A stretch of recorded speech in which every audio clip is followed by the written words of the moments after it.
कृषी उत्पन्न बाजार समितीमध्ये दरवर्षी जवळपास 16 कोटी रुपयांची रक्कम जमा होते।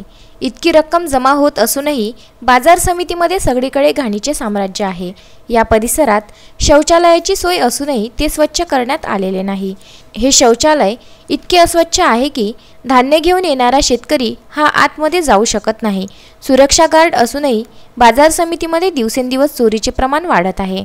त्यामध्ये शेतकऱ्यांच्या मालाची सुद्धा असुरक्षितता दिसून येते। काही दिवसाआधी समितीच्या नवीन बांधकामाला सुरुवात झाली होती। या बांधकामासाठी 24 कोटी रुपये निधी असतानाही हे बांधकाम अर्धवटच राहिले। ठेकेदाराला 10 लाख रुपयांचा निधी देऊनही तो अर्धवट काम सोडून पळून गेल्याची माहिती आहे। सुरक्षेच्या दृष्टीने लावलेले सीसीटीव्ही कॅमेरे सुद्धा बंद अवस्थेत पडलेले दिसत आहे। विदर्भ न्यूजने कृषी उत्पन्न बाजार समितीची पाहणी केली असता येथील सभापती अशोक दहीकर यांच्या कॅबिनमधील लाईट फॅन तसेच एसी ते कक्षात नसतानाही चालूच होते।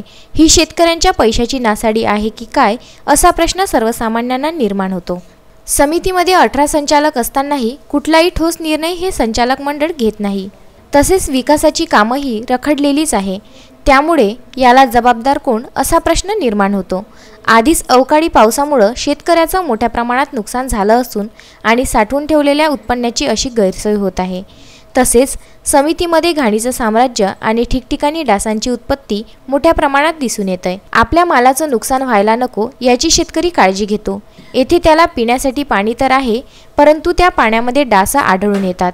कृषी उत्पन्न बाजार समिती ही शेतकऱ्यांच्या व मजुरांच्या आरोग्याशी खेळ करत आहे की काय यासारखे अनेक प्रश्न निर्माण होत आहेत। राहुल टेकाडे, विदर्भ न्यूज, अमरावती।